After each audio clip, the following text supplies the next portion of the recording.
be the one. Alright, 明日の地球を投げ出せないからbe the light, be the light. What's up, you guys? This is yours truly, the real Sakurai, and basically right now I'm just gonna be doing a reaction, just to get my mind off of things. I just came back from quitting my job, and now I gotta cope myself to go back to my old one. So, without further ado, this is going to be me reacting to the Black Order of Thanos Infinity Part 1. Now this was something I wanted to do when it got posted by ComicsExplained, but I haven't gotten around to it. So let's just finally get around to this and get situated. What's going on, guys? This is Rob. If you guys enjoy my content, make sure you hit the subscribe button and make sure you hit that little bell so you never miss out on my sexy voice.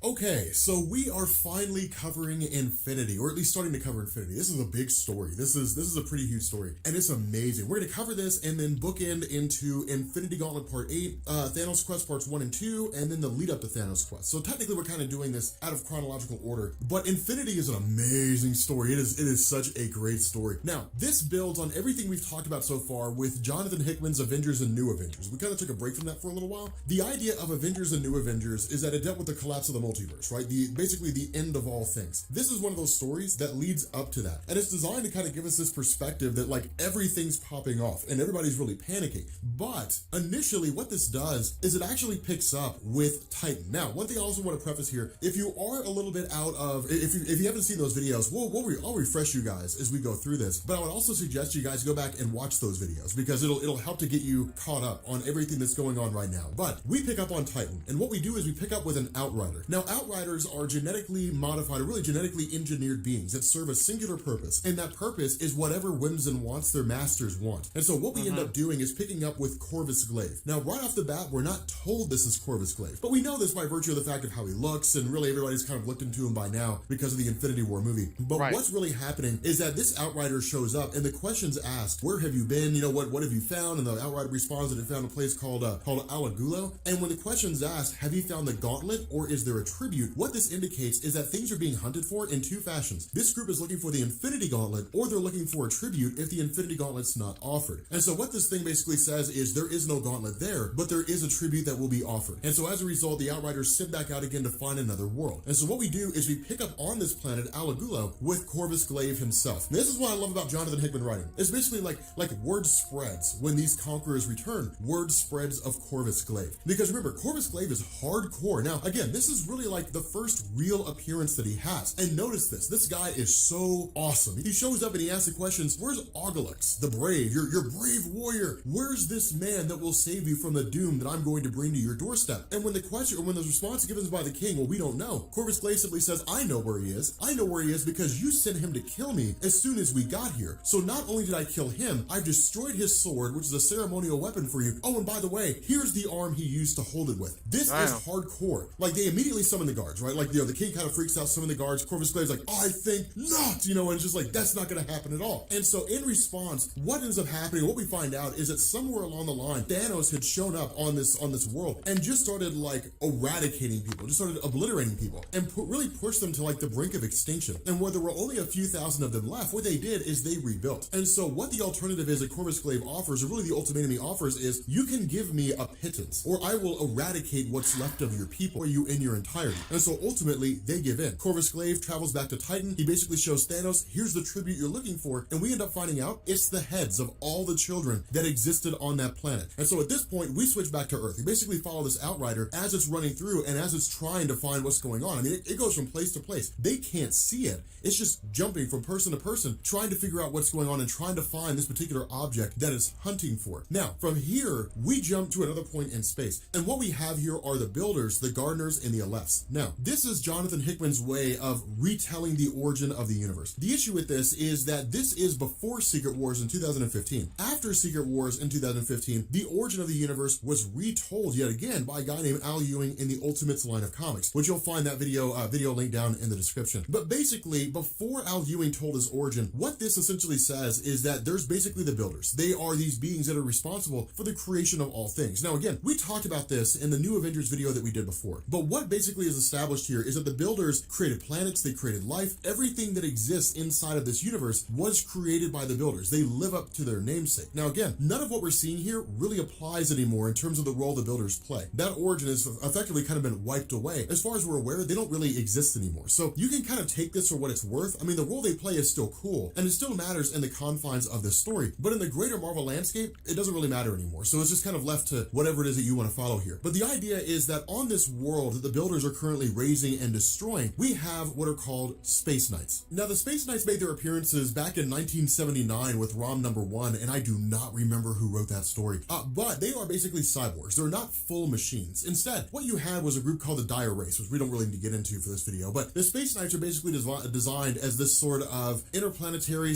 / galactic police force to a degree. But the idea is that they were basically beings, humanoid beings at one time, that were converted into these Space Knights, and it's actually an honorable position to take. To offer yourself up and to be accepted and become a Space Knight is one of the highest honors that a humanoid being can achieve in this part of the universe. But with them basically being this more or less Avengers-esque kind of superhero team protecting this world, they're met by the arrival of Captain Universe. Now again, this is all part of that refresher stuff. Captain Universe is really more of like a concept that bonds itself to a particular person. It's one of those things where the Captain Universe only ever really shows up when the universe is in dire straits. When the universe is in danger, there's some massive threat that like universal power requires. But the whole idea here is that where you have a few beings on this planet who kind of say, look, the Space Knights are here. The Space Knights are going to rescue us. It makes sense because the Space Knights have for the most part been undefeated. It's like the Avengers, right? Like, you know, different members of the Avengers have fallen, but by and large, the larger Avengers roster has always succeeded. The heroes always win. And that's the point of this. Really, the whole collapse of the multiverse story is to answer the question, what happens when the heroes don't win? Right. And in this small confined space, that's what Captain Universe tells these people here. Like, sure, you can cheer on the Space Knights all you want to. They're going to die, and so are you. This world's going to be destroyed. And when the question is, why? Then the response is, because the builders are here. And that's when the builders say, let it be as if this planet never was. And everything gets destroyed. The planet's obliterated in its entirety. And so what we end up doing here is we transition to a place called the Peak with a group called SWORD. Now, SWORD stands for the Sentient World Observation and Response Department. And we've talked about this a million times before. Where S.H.I.E.L.D. exists to monitor Earth explicitly, SWORD exists to monitor space. They basically monitor all these different extraterrestrial races. They keep track of their radio chatter, and they basically keep an eye on things to make sure that no one really becomes a credible threat to Earth. But if in situations like this, an alien race shows up on Earth, then SWORD takes precedence over S.H.I.E.L.D. And the result is that where SWORD initially sent in their own agents to deal with this, ultimately they ended up pulling their agents out and they brought the Avengers instead. And when the Avengers show up on the scene, we end up finding out this group of people who were here are Skrulls. Now again, Skrulls are shapeshifters. That's really kind of the big claim to fame with them, is they can take on the form of virtually anything they want to. And where the Avengers are able to put them down relatively quickly, they start to notice that something isn't right. Usually whenever the Skrulls show up on Earth, they're there as like a war group designed to infiltrate the Earth and then try to take out humanity and take over the Earth. But where Captain America and Hawkeye and these various Avengers look around, what they start to realize is that if this is not a war party, if this is not a scouting party, they're not soldiers of any kind, they look like refugees. And if they're refugees, what are they fleeing from? That's the question that's being asked here. That's the question they're trying to find an answer to. And so picking back up with this Outrider that basically that shows up on the city of Attilan, as it goes through and starts to read the mind of Black Bolt, it digs further and further into his past. It digs further and further into figuring out what Black Bolt is about. And this is when we start to realize that what it's looking for is the Infinity Gauntlet. But where it does find the Infinity Stones, which were controlled and really possessed by the Illuminati for quite some time, this is a group that basically had like a hidden hand inside the event that took place in Marvel Comics, what it also learns is the Infinity Stones have been destroyed. Now again, this dealt with the collapse of the multiverse. This dealt with the idea that when you had worlds crashing into each other, basically another universe crashing into the main Marvel universe, the Illuminati's response was, gather the Infinity Gauntlet, you gather the Infinity Stones. We can literally use the power of our universe to push that universe away. But the Infinity Stones shattered, the Time Stone disappeared, and the Gauntlet is basically defunct now. It doesn't work anymore. And that's what the Outrider realizes. There are no more Infinity Stones left. They're all gone. But then suddenly Black Bolt wakes up, says, get out of my mind, and then goes to attack the Outrider. Now where the Outrider tries to make its way out of Attilan, cuts through a few people here and there, ultimately Black Bolt Bolt catches up to it, uses his quasi-sonic scream to try to disable it, but it ultimately ends up getting away. And so the question is, what is this thing? Why is it here? And why is it looking for the Infinity Stones? And so at this point, we jump back to the peak. We jump back to Captain America and all these guys. And this is cool because remember, when it comes to the Earth superheroes,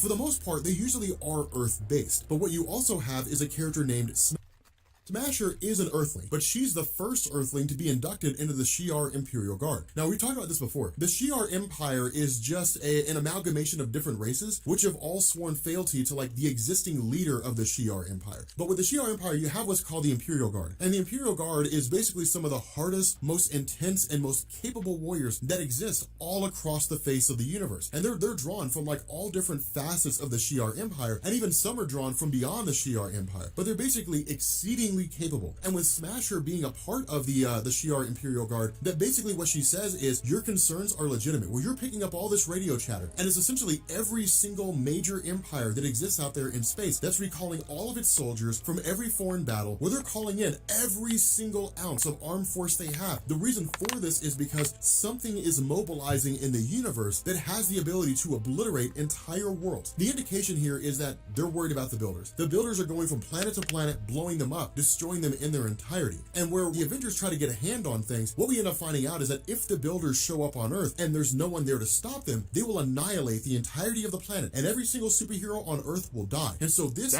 a mobilization. It's an attempt by Captain America and Iron Man and Captain Marvel Carol Danvers to basically rally all the Avengers together and then send them out in space for the purpose of trying to take out these Builders before they arrive on Earth. The problem with this is we pick back up with Titan, and when we pick up with Titan, we end up having this Outrider who shows back up again and basically gives all this information to Corvus Glaive, who's also met with Proxima Midnight, Black Dwarf, the Ebony Maw, and Supergiant, basically the Black Order. And when this happens, what we end up finding out is that the Infinity Gauntlet's gone. The gauntlet itself is on Earth, but the stones have been destroyed, everything except for the Time Stone, and that this planet can be offered as a tribute. The biggest caveat to this, and the biggest reason why this is so important, is that once we end up having Corvus Glaive make the declaration and ask the question to Thanos, where do you want us to go? Thanos says, we want to go to Earth. The various people here respond because Earth has a reputation. A lot of places hate Earth. They despise Earth, but they also recognize some of those powerful beings in the universe originate from Earth. And so this is one of those things where people look around and they say, the planet Earth is the place where villains go to die. Like, no one ever goes there and comes out on top. The heroes always win. If we go there with nefarious schemes, they will destroy us and they will kill us, and we'll just be another notch in the belt. But the cool thing about this is that Corvus Glaive says, under normal circumstances, yes, but I've learned that there's discord in the Inhuman royal family, that the X-Men are experiencing a schism. Remember, we covered the schism event where Wolverine and Cyclops basically experienced a rift and they split apart and launched their own X-Men schools. The Earth is in shambles in a variety of ways. All this comes out of Civil War. But the most important thing to take away from all this is that the Avengers have left Earth. There are no Avengers on the planet Earth. It is right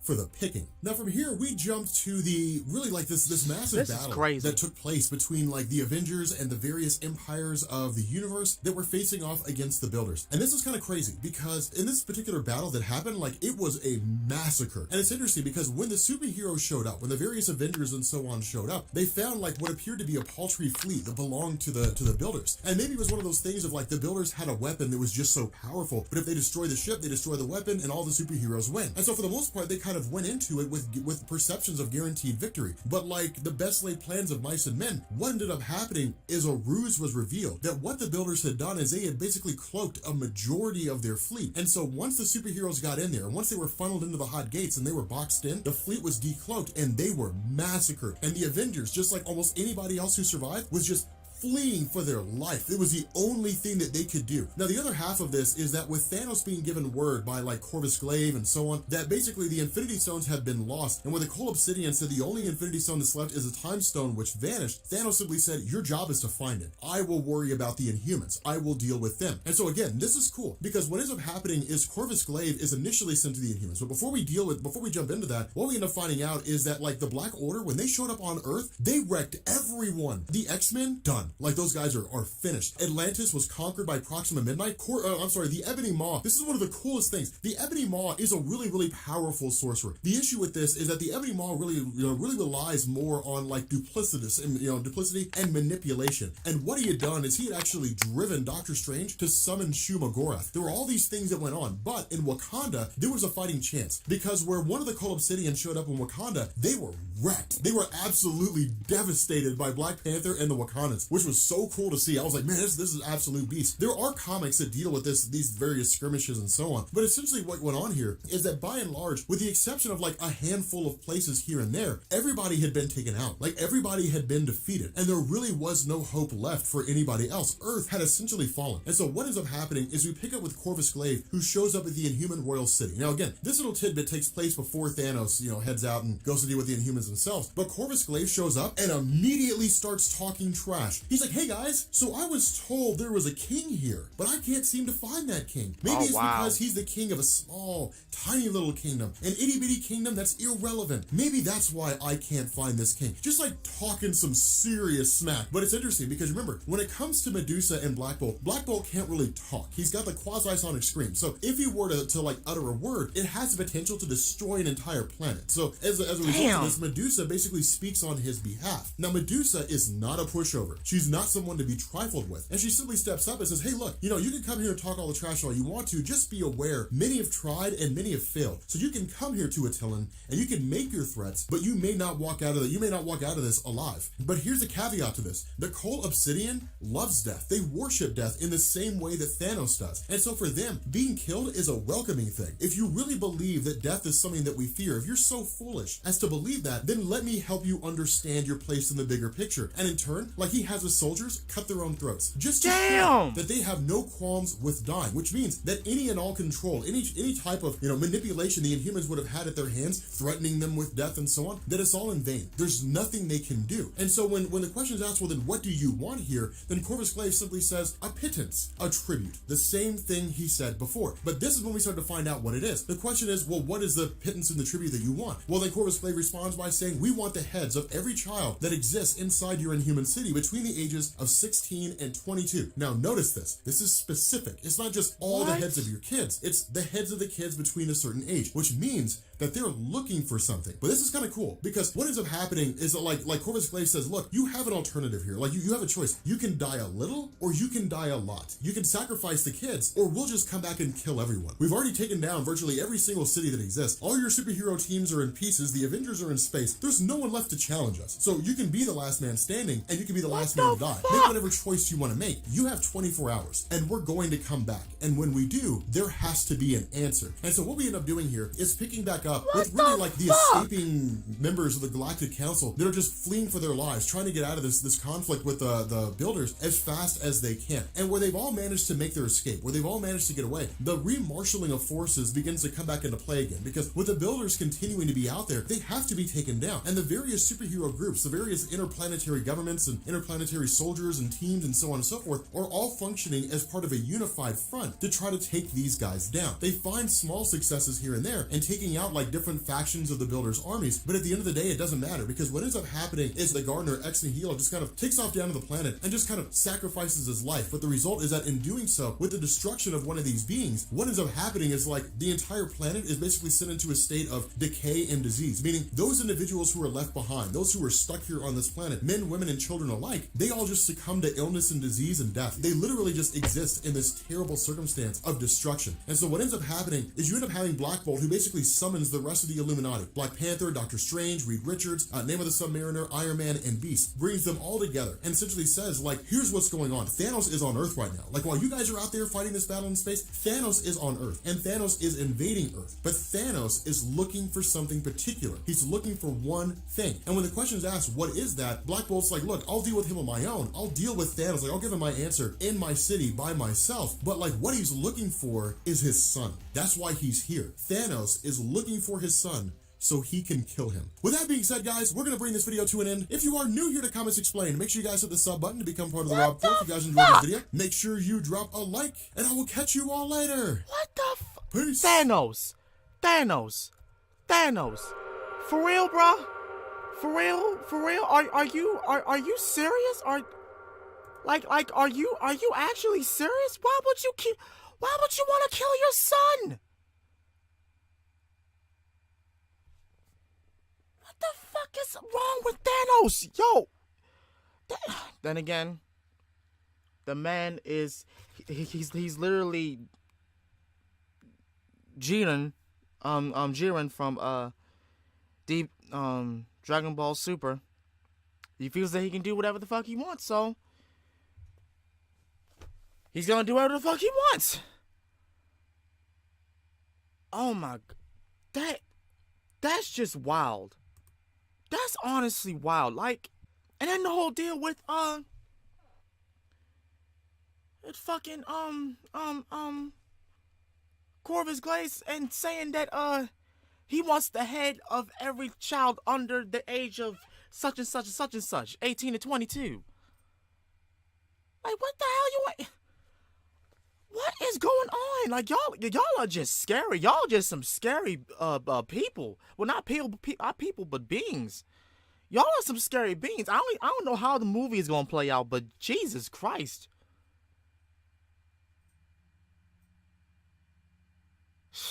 Anyway, you guys, that's going to be it for this video.